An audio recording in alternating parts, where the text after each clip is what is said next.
The airport buzzed with the usual chaos, rolling suitcases, boarding calls echoing, and travelers rushing in every direction. I had just finished a long week of flights and was finally heading home, dressed in plain clothes, no pilot's uniform, no badges, just a weary traveler like everyone else. As I reached my gate, I noticed a woman in her mid-40s, hair perfectly styled, oversized sunglasses, and a smug expression plastered across her face. She stood beside my seat number, tapping her foot impatiently, glaring at the gate agent. I knew that look, the look of entitlement that screamed Karen.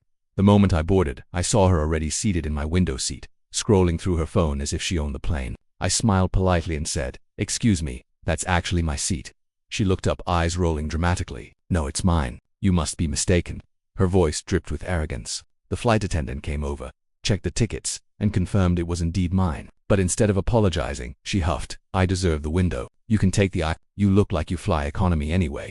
Little did she know, I wasn't just a passenger, I was her pilot on the earlier flight she'd just arrived on. I'd swapped uniforms for comfort.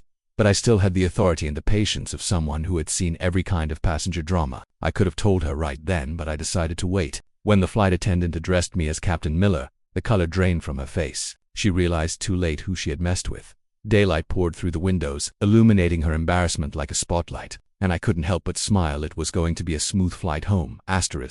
The morning sun spilled through the towering glass walls of Los Angeles International Airport, painting the terminal in streaks of gold and white. The day was calm, unusually peaceful for one of the busiest airports in the country. Travelers dragged rolling suitcases across the shiny marble floor. Children clutched stuffed animals, and the faint aroma of coffee drifted from a cafe nearby. To most, it was just another Friday morning, but to me, it was the first day of rest I'd had in over a week. After flying back-to-back routes from Seattle, Denver, and New York, I was finally done with my duty cycle. I'd swapped my crisp pilot uniform for a comfortable outfit, dark jeans, a blue t-shirt, and a gray jacket. My aviator sunglasses and the rolling duffel bag were the only clues that hinted at my profession. To everyone around, I was just another passenger heading home. And that was exactly what I wanted: to travel without the attention, without the greetings from passengers who recognized me, without the constant questions about the weather or turbulence. Just peace. My destination was Phoenix, a short, sunny hop of under 2 hours. I had booked a seat by the window, one for a days in advance.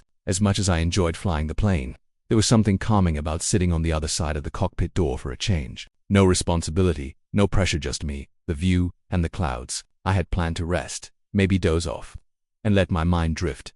When the boarding announcement echoed through the terminal, I stood up, stretched, and joined the line. The light filtered through the windows, bouncing off the wings of the aircraft outside. I smiled to myself. Even after years in aviation, that sunlight gleaming on silver metal never failed to move me. As I approached the gate, a loud, sharp voice sliced through the steady hum of conversation. "This is ridiculous. I paid extra for this seat." The tone was unmistakably entitled, forceful, demanding. I turned my head slightly and spotted her instantly. She was in her mid-40s, dressed in a beige cardigan and perfectly pressed white pants, a designer purse slung over her shoulder. Her manicured nails tapped impatiently on the counter. The gate agent, a young woman who was clearly doing her best to remain calm, tried to explain. "Ma'am, your ticket says seat 1 for C, the aisle seat. The window seat is already assigned." The woman, Karen, though I didn't yet know her name, huffed dramatically. "Well, I don't do aisle seats. I need the window. You can just move someone else. Surely you have authority to do that." The agent smiled politely, but her patience was thinning. "I'm afraid I can't move another passenger without their consent. Please take your assigned seat." Karen rolled her eyes, muttered something under her breath, and stormed away, her purse swinging like a pendulum. I didn't think much of it. Incidents like this were more common than people realized. Entitled travelers were part of the aviation landscape. But I did make a mental note: 1 for C, same row as mine. When my group was called to board, I stepped onto the jet bridge. Warm daylight streamed through the windows, illuminating the airplane waiting outside, a sleek white body with a blue tail logo glimmering in the sun. Inside, the cabin buzzed with the usual sounds: luggage wheels, overhead bins clicking, and the polite chaos of passengers finding their seats. I walked down the aisle, scanning the numbers above the seats. Row 10, 11, 12, 14, there it was. But my smile faded slightly when I saw her, the same woman from the gate, already seated in 14A, my window seat. She had her headphones in, scrolling through her phone. A cup of coffee balanced on the tray table. I stopped beside her row, my boarding pass still in hand. "Excuse me," I said politely. "I think you might be in my seat." She didn't even look up. "No, I'm not," she said sharply. I blinked, thinking I might have misheard. "Sorry, could you check? This is seat 1 for a bat." Made her glance up. Her sunglasses were perched on her head, and she gave me a quick once-over, her lips curling into a faint, dismissive smile. "I think you're mistaken. I'm in the window seat. That's where I'm sitting. I glanced at my ticket again, then at the overhead seat marker. It says 1 for A right here, and my ticket says 1 for a 2.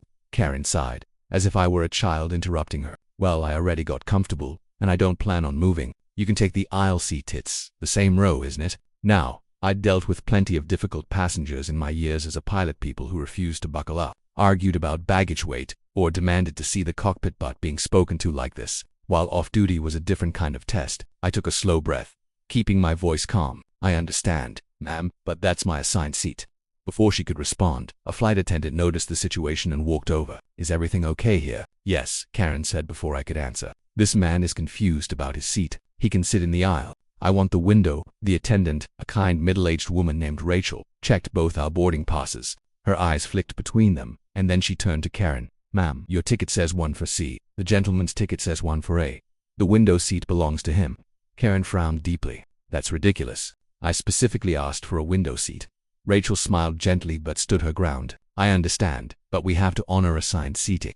The surrounding passengers were now watching. Some pretended to look at their phones, others exchanged amused glances. Karen's cheeks reddened, slightly under the attention. After a long pause filled with dramatic sighs, she finally stood. Fine, she muttered, but this is so unfair. She switched to the aisle seat with an exaggerated groan. I slid into the window seat and placed my bag under the chair. Thank you, I said quietly to Rachel. No problem, sir, she replied with a knowing smile. Some people just need a little extra patience. The cabin soon settled. Passengers buckled in. Sunlight streamed through the windows, and the engines hummed to life. I leaned back, taking a deep breath. Outside, the runway shimmered under the bright sky. From the corner of my eye, I could see Karen glaring out toward the aisle, arms crossed. Some people, she mumbled loudly enough for me to hear, just have no manners. I smiled faintly, but said nothing. After all, what was there to say? She didn't know who I was, and I wasn't going to tell her. At least, not yet. As the plane began to taxi, I gazed out at the vast runway stretching ahead, sunlight glinting off the wings. I felt a quiet satisfaction knowing I was finally just a passenger today. But deep down, I couldn't help but chuckle at the irony. If Karen had looked a little closer, she might have recognized me from the earlier flight, the one I had captained just 2 hours ago. But she didn't. And as we lifted off into the bright California sky, I decided to let the day unfold on its own. After all, sometimes the best lessons come quietly at 30,000 feet, under the pure light of day. The airplane had climbed smoothly into the blue California sky, and the morning light streamed through the cabin windows, giving everything a warm golden glow. The seatbelt sign pinged off, and passengers began to relax, some pulling out books, others closing their eyes, a few chatting softly. From where I sat by the window, I could see the faint outline of the Pacific glimmering below, stretching endlessly beneath scattered white clouds. It should have been the perfect start to a peaceful flight home. But peace wasn't something Karen seemed capable of allowing. She sat beside me in the aisle seat, her arms crossed, her lips pursed into a tight line. She had refused to look my way since being asked to move from the window. Every few minutes, she adjusted her seatbelt, sighed loudly, or reached for her coffee just to make a point of being inconvenienced. I could almost feel the storm brewing beside me as the flight attendants began rolling the drink cart down the aisle. Karen pressed her call button. The soft ding echoed overhead, and a young flight attendant hurried over. Yes, ma'am. Can I help you? Karen put on a strained smile. Yes, actually, I'd like to change seats. The lighting here is terrible, and this man's elbow keeps touching my armrest.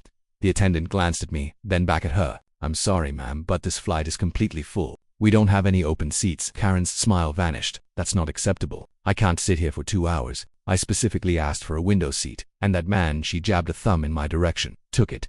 The attendant's expression remained calm. As I mentioned before boarding, that seat was assigned to him. You're welcome to switch if another passenger agrees, but otherwise we must stick to the manifest. Karen gave a small, sarcastic laugh. Of course, rules, rules, rules. No flexibility anymore. Customer service these days is a joke.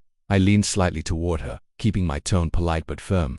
Ma'am, if it helps, I'm not using the armrest. You can have it. She turned, eyes narrowing. I don't want your armrest. I want my window seat. But no, some people just can't be decent enough to let a lady sit comfortably.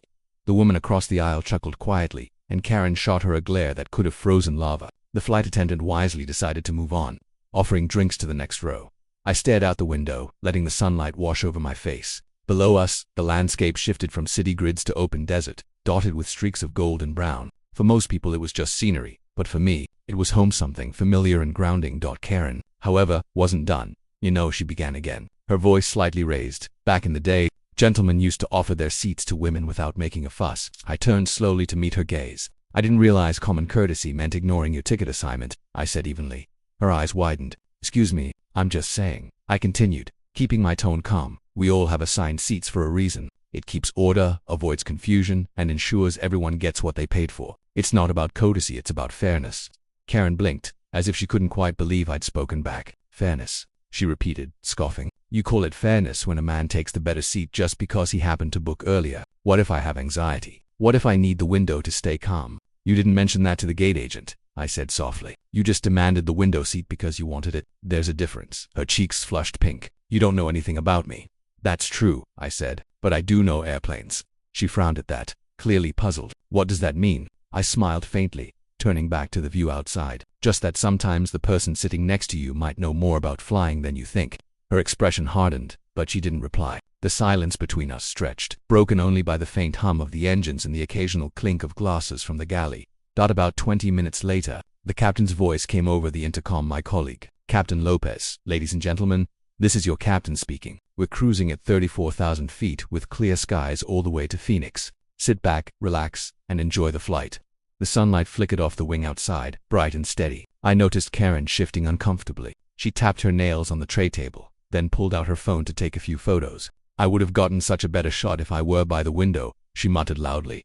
I almost laughed. You can lean over if you'd like, I offered. She hesitated, clearly torn between pride and curiosity. If fine, she said after a moment, scooting slightly closer. Her perfume, a strong floral scent, filled the air. She aimed her phone at the glass, capturing a few pictures of the cloud layer below. Nice view, I said. She nodded grudgingly. Yes, it is. I always like seeing the world from above. It makes people seem so small, doesn't it? Sometimes that's not a bad thing, I replied. Puts things into perspective. Karen studied me for a moment. You talk like someone who's done this a lot. I smiled but didn't answer. Just a few times. She smirked. What are you? Some kind of travel blogger? Something like that, I said, amused by the guess. For a brief moment, she relaxed. Her shoulders softened, and her voice lost its sharpness. I just hate flying. That's all. It makes me nervous. I feel trapped up here. I nodded. A lot of people do. But it's one of the safest places you could ever be. Every detail is checked. Every system monitored. You're in good hands. She raised an eyebrow. You sound like a pilot. I chuckled softly. Maybe I just pay attention. Before she could press further, a small turbulence bump rocked the cabin. A few passengers gasped, and Karen's hand shot out to grip the seat in front of her. I didn't move. Years in the cockpit had taught me the difference between mild air bumps and real trouble. The plane steadied quickly, but Karen's breathing had quickened. Oh my God, is that normal? She asked. Completely, I said reassuringly. Just a change in air pressure. It happens all the time. She exhaled shakily and nodded. I hate that feeling. Feels like falling. Trust me, I said with a grin. If you were falling, you'd know. She gave a nervous laugh. For the first time, her tone wasn't defensive, it was human, almost grateful. You really do sound like a pilot, she said again. Softer this time. I shrugged. Maybe I just fly a lot. The rest of the flight settled into quiet. Karen sipped her water, occasionally glancing out the window she'd fought so hard to claim, and I closed my eyes, letting the sunlight warm my face. But as we began our descent into Phoenix, I caught her staring at me thoughtfully, as if trying to place a face she'd seen before. The realization was slowly forming in her mind, but she hadn't put it together yet, that I knew would come soon enough. For now, I simply smiled to myself, feeling the engines hum beneath my feet. The day outside was bright and clear, the kind of sky pilots dream about, and in that glowing daylight, the story of one stubborn passenger was just beginning to take flight. The airplane cruised high above the Arizona desert, sunlight washing through the windows in sheets of warm gold. The clouds below had thinned, revealing vast stretches of sand and stone that glowed under the midday sun. It was a beautiful smooth.com flight, but despite the clear skies, the air between Karen and me was still thick with awkward tension. After the small turbulence earlier, she had quieted down. She no longer complained about the lighting, the coffee, or the armrest. Instead, she seemed lost in thought, her eyes occasionally darting toward me with mild curiosity. I could tell she was trying to figure something out. She had noticed the way I watched the plane's wings, the way I unconsciously tracked the sound of the engine's changing pitch, and how I seemed perfectly calm during every minor shake or shift. It was the kind of calm that only came from years of experience, something most regular passengers didn't have. Finally, unable to contain her curiosity, she spoke. You really do seem like you know a lot about airplanes, she said cautiously. I smiled without looking at her. I suppose I do. Are you an engineer or something? Not exactly. She leaned closer. Then what do you do? Don't tell me you work at the airport. I chuckled softly. You could say that. I spend a lot of time here. Her eyebrows furrowed in confusion, but before she could press me further, the flight attendant, Rachel, returned with a tray of refreshments. "Coffee for you, Captain," she said warmly, setting a cup in front of me without hesitation. Karen froze. "Wait," she said, glancing between Rachel and me. "Captain," Rachel smiled. "Oh yes, Captain Miller just flew in from Seattle this morning. One of our best pilots. Always nice to have him on board as a passenger for a change." Karen blinked. Her mouth opened slightly, but no words came out. She turned to me, eyes wide with disbelief. "You're a pilot?" I gave a small nod. "That's right." For a few long seconds, she just stared, her face shifting from shock to embarrassment. Her lips parted again, then closed as if she was trying to form an apology but couldn't find the right words. The color drained from her face, leaving her pale. Rachel, oblivious to the tension, continued cheerfully. "He actually captained the same plane earlier today. Small world, huh?" Karen's head snapped toward me. "You were flying the plane I was on this morning." I sipped my coffee and nodded. "Seattle to Los Angeles. You were in seat 9C, right? You complained about the overhead bin being full." Her cheeks turned a deep red. "Ah yes, that was me." The flight attendant chuckled softly, moving down the aisle to serve others, leaving Karen and me in a silence so heavy you could almost hear it thud between us. For the next minute or so, she fidgeted with her napkin, her earlier arrogance completely deflated. "Oh my God," she whispered finally. "You must think I'm horrible." I smiled kindly. "I don't think that, ma'am." She looked mortified. "I was so rude to you." "I didn't know," I interrupted gently. "You didn't need to know. Everyone deserves to be treated respectfully, no matter what they do." Her eyes dropped to her lap. I get anxious when I travel, and I hate sitting in the aisle. I feel trapped. The window makes me feel safe." There it was, the truth, quiet and trembling beneath all that bravado. It wasn't entitlement that fueled her behavior, it was fear. Fear disguised as confidence, anxiety masked by control. I had seen it many times before. "I understand," I said softly. "A lot of passengers feel that way. Flying can be stressful."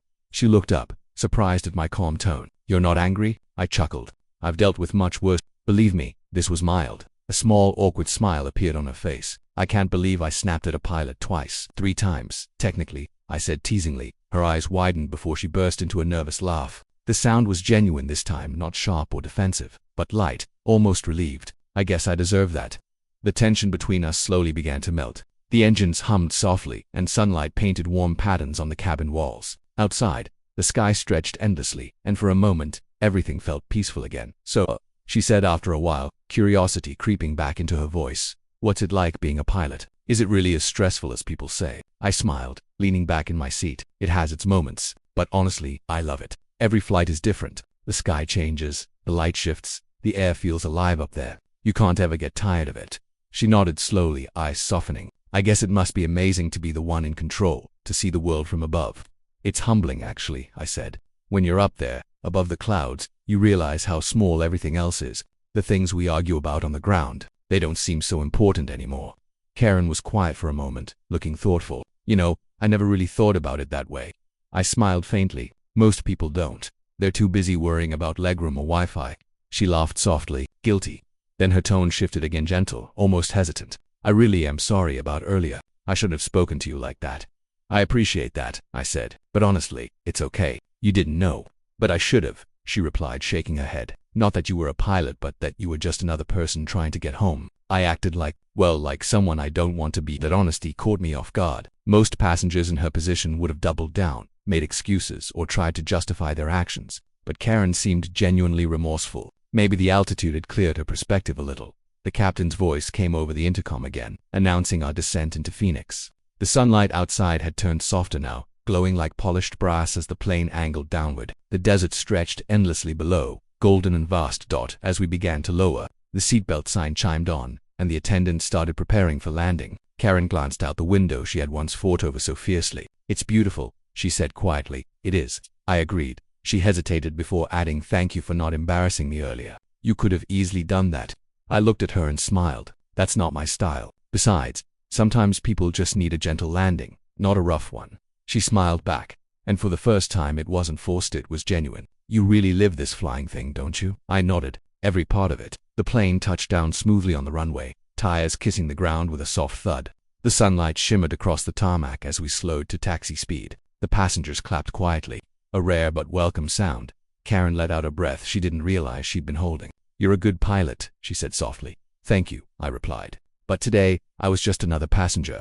She looked out the window once more, eyes distant, thoughtful. Still, she said, smiling faintly, you flew me twice today. Maybe that means something. Maybe it did. As we rolled toward the gate, I glanced outside at the bright, endless Arizona sky and thought to myself how sometimes the most unexpected flights aren't the ones through the air but the ones that happen between people. And as for Karen, she'd learned that altitude has a funny way of bringing people back down to earth. The wheels kissed the runway with the smooth precision that only an experienced pilot could appreciate. The afternoon sun shimmered off the Phoenix tarmac, the air bright and clear, not a single cloud in sight. As the engines hummed softly in reverse thrust, the aircraft slowed gracefully, and passengers around us began murmuring with relief and anticipation. For many it was just another safe landing. For me, it was a quiet moment of reflection. For Karen, I could tell it was something else entirely. She sat silently beside me, gazing out the window she had once fought so stubbornly to claim. The light reflected in her eyes as if she was seeing the world differently now, less as something to control, and more as something to appreciate. Her earlier arrogance had melted away somewhere between the cruising altitude and the descent. Now, there was only quiet. As we taxied toward the gate, the captain's voice came over the intercom. Calm and warm. Ladies and gentlemen, welcome to Phoenix. We'll be at the gate shortly. Please remain seated until the seatbelt sign is off. Thank you for flying with us. Karen turned to me, her voice low but steady. I can't stop thinking about what you said earlier, about how things look smaller from above. You were right. I've been too focused on the little stuff. I smiled gently. Altitude gives perspective. It reminds you what matters. She sighed. Yeah, I guess I needed that reminder. I don't handle stress well. I always feel like I need to control everything around me to feel safe. That's common, I said softly. A lot of people think control equals safety, but sometimes, letting go is what really keeps us calm. She chuckled lightly. You sound like one of those motivational speakers.